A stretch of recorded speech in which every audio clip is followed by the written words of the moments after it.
आप सभी जानते हैं कि नक्सलवाद एक बहुत बड़ा अभिशाप है एवं इसके 159 बटालियन सुरक्षा तथा आसूचना तंत्र के सभी अधिकारी और मीडिया के बंधुगण, आज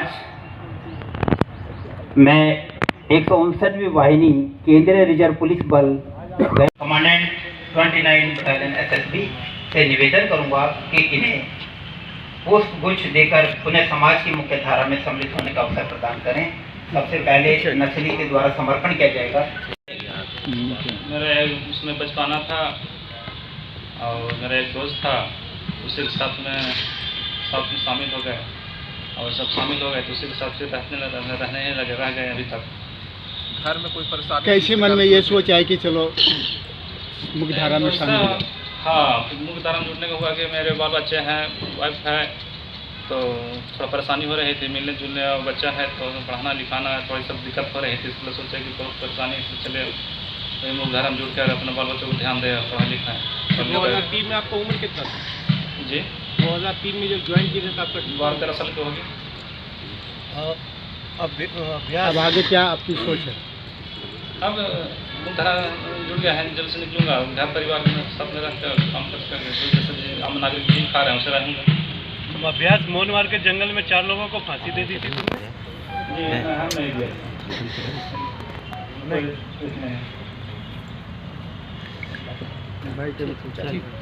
तो 2000 थोड़ा आगे लगा लो, 2000 थोड़ा सा इधर आइए ना, थोड़ा सा कितने घटना में आपकी संलिप्तता रही है? उतना तो याद नहीं है, आगे भी है, मोबाइल भी उठाई ले। देखिए, इसमें हम बताना उसमें मिस हो गया था। अभी तक जो जानकारी प्राप्त हुई है उसके अनुसार 21 कांड गया जिला और औरंगाबाद जिला में इन पर दर्ज है, और इसके अलावा झारखंड में अन्य जो कांड है वो काफ़ी संख्या में दर्ज है। जहानाबाद जेल ब्रेक में ये मामला था? अभी हम लोग इसको पता कर रहे हैं, अन्य सभी जिलों से भी हम लोग इसका डिटेल मांगे। कितना अवार्ड था सर इसमें? रिवार्ड झारखंड सरकार के द्वारा तो 15 लाख का इसके ऊपर घोषित था। अभी उसको देखते हैं कि अभी लागू है कि नहीं है, वो चेक करना पड़ेगा। अभी इसका स्टेटस क्या था? टोटल ओवरऑल कितना? 15 lakh regional commander total overall कितना सर इसके इनाम? जैसा मैंने बताया, 15 लाख का इनाम झारखंड सरकार के द्वारा 2022 में इसके ऊपर था। अभी सर बाइट ले लेंगे बिहार सरकार के द्वारा 25 लाख है ना। शांति और सर एक माइक सहयोग को दे दे तो ज़्यादा बोल पाएंगे। बाइट ले लेंगे, बाइट ले लेंगे। इनका किस ओहदे पर थे, ये किस पार्टी? गणेश भुइयाँ उर्फ प्रेम भुइयाँ उर्फ अभ्यास भुइयाँ, ये चतरा जिले के प्रतापपुर थाना क्षेत्र के रहने वाले थे, जो कि 2003-04 से जो नक्सली संगठन है उससे ये जुड़ गए थे, और उसके बाद लगभग 20 सालों तक लगातार जो नक्सली संगठन में रहते हुए इनके द्वारा जो कार्य था वो सुरक्षा बलों के विरुद्ध और अन्य जो उस प्रकार के कार्य थे वो किए जा रहे थे, और लगातार इस संबंध में पुलिस के द्वारा, सुरक्षा बलों के द्वारा, पैरामिलिट्री फोर्सेस के द्वारा कोऑर्डिनेशन करके इसमें एक इनके विरुद्ध अभियान चलाया जा रहा था, और इसी अभियान के तहत कई सारे लोगों के विरुद्ध कार्रवाई की गई है, और इनके द्वारा इस संबंध में फिर आत्मसमर्पण करने की बात अनुरोध किया गया पुलिस और पैरामिलिट्री से।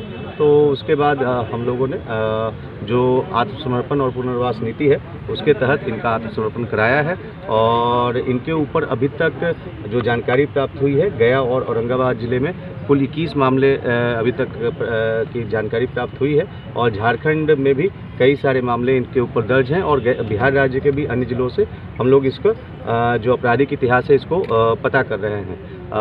इस जो चकरबंदा की जो पहाड़ी है, जो कि गया, औरंगाबाद और जो समीपवर्ती चतरा और पलामू जिले में है, उसमें जो सुरक्षा बलों के द्वारा लगातार जो अभियान चलाया जा रहा है, और फॉरवर्ड ऑपरेटिंग बेसेस जो बनाए गए हैं या कैंप जो बनाए गए हैं, उसके माध्यम से इस क्षेत्र में काफ़ी हमें जो नक्सलवाद की समस्या है उसको नियंत्रण करने में काफ़ी सहयोग मिला है, काफ़ी उसमें सफलता हासिल हुई है, और इसी प्रकार से लगातार आगे कार्रवाई। इनाम वगैरह भी इनाम क्या ये था? अभी तक जो जानकारी प्राप्त हुई है उसमें पूर्व में झारखंड सरकार के द्वारा इसमें इनाम की घोषणा की गई थी। अभी अभी उसका स्टेटस हम लोग पता कर रहे हैं। ये अभी वर्तमान में रीजनल कमांडर के जो नक्सल जो एमसीसी संगठन है उसमें रीजनल कमांडर। कहाँ का रहने वाला है सर? ये चतरा जिला के प्रतापपुर थाना क्षेत्र के रहने वाले हैं। मुख्य क्या घटना ये इसलिए की? कई सारी घटनाएं हैं, वो हमने आपको डिटेल जो प्रेस ब्रीफ है उसमें दे दिया। सर, ऐसी भी सूचनाएं मिली है कि इनकी निशानदेही पे जो अभी छापेमारी हो रही थी सीआरपीएफ की तरफ से भारी मात्रा में जो गोला बारूद मिले, इनके निशानदेही पे देखिए हम लोग इसमें काफ़ी सारे जो इनपुट्स मिलते हैं, चाहे वो ग्राउंड लेवल इनपुट होते हैं या टेक्निकल इनपुट्स होते हैं, सभी का इसमें उपयोग किया जाता है और उसके कारण ही जो विगत कई महीनों से जो हम लोग को औरंगाबाद है या गया जिले में काफ़ी उसमें सफलता मिली। सर, इनके गिरफ्तारी से क्या लंबे समय से चला रहे हैं और इनके साथ जो है कुछ संपर्क स्थापित करने का भी हमने प्रयास किया था कि अगर कोई भी आदमी अपना जो कार्य किया हुआ है, गलत कार्य किया हुआ, सही रास्ते पर अगर आना चाहता है तो ज़रूर उसको मौका देना चाहिए। उस संबंध में बातचीत हुई तो ये तैयार हुए।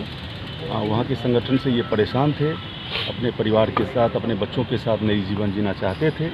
तो उसमें हम लोगों ने उनको मदद करने का प्रयास किया है और जो भी रिहेबिलिटेशन पॉलिसी है सरकार की, उसके तहत उनको सारी चीज़ें क्या सुविधा दी जाएगी उनको? सुविधाएं अभी तो जो इनके ऊपर जो इनका केसेज है वो चलेगा, इनके ऊपर जब केस से बाहर आएंगे। इसके अलावा जो सरकार की तरफ से जो पुनर्वास योजना है उसका डिटेल्स हम आप लोग को दे देंगे। उसमें कई सारी चीज़ें हैं, तो वो सारी सुविधाएं इसको दी जाएगी। इसके आत्मसमर्थन से उधर जो इलाके हैं सर, नक्सल प्रभावित इलाके, उसमें क्या परिवर्तन होगा? हाँ, बहुत बदलाव आएगा।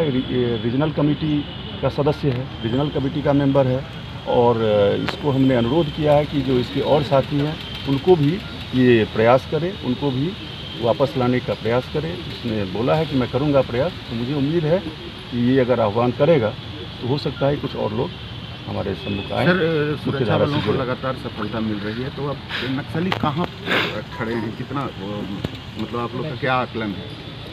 नहीं, आकलन ये है कि कुछ जो पुराने नक्सली बचे हुए हैं, जो हैं अभी, वो तो सक्रियता है।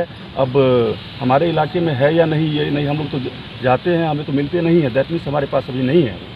लेकिन कुछ ना कुछ तो है। फिर कुछ रिकवरीज भी हो रही है, जहाँ जहाँ ये छुपा के रखे हुए हैं वो भी हमारे सामने हासिल हो रहा है। तो काफ़ी उनका मनोबल टूटा है और काफ़ी गिरा है। अभ्यास मयंक जी, ये बताइएगा, इसके मान लो आपके संपर्क में ये आया तो फिर इसके मोटिवेशन में कितना समय लगा और आप लोगों की टीम में से कौन कौन थे इसके मोटिवेशन में? नहीं, इसके मोटिवेशन में हमारी टीम के काफ़ी सदस्य थे। अब उनका नाम उसमें आपको जो प्रेस ब्रीफिंग दे रहे हैं उसमें सारा डिटेल दिया हुआ है। कितना समय लगा और क्या क्या इन्हें समझाना पड़ा जो कुछ वैसा हिट करने वाली बात हो जो कि? देखिए, ये तो उस नक्सली संगठन से खुद परेशान थे, उनको दिक्कत हो रही थी वहाँ पे।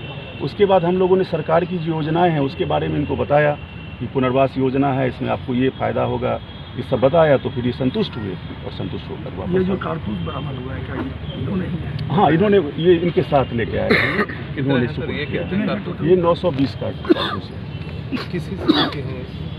हाँ, डिफरेंट हथियार के हैं। इसमें आपका 5.56 भी है, 7.62 भी है और एक राइफल और 920 राउंड गोली के साथ। ये जो 4 जो फांसी पड़ा उसमें भी कैसे लगता है? अब की संलिप्तता देखनी पड़ेगी। जो केसेज उनके पुराने हैं उसको अंधा लेंगे और उसमें केस का सारा जिक्र किया हुआ है। आपको जो प्रेस ब्रीफिंग दिया जा रहा है, ऐसे लोगों को और शामिल करने के लिए क्या मैसेज देना चाहेंगे? नहीं, हम चाहेंगे कि लोग आएँ, इनसे प्रेरित होकर लोग हमारे सामने आए, सरकार की जो पुनर्वास योजना है उसका लाभ उठाएं और जो जंगल ये भटक रहे हैं, कम से कम अपने परिवार और बच्चों के साथ तो रह सकते हैं, अपने परिवार की देखरेख कर सकते हैं। वैसे तो ये भटकते ही रहते हैं जंगल में, कभी किसी से मिलने जुलने का मौका तो मिल नहीं पाता। इंट्रोडक्शन मैं कुमार मयंक हूँ, कमांडेंट 159 बटालियन CRPF।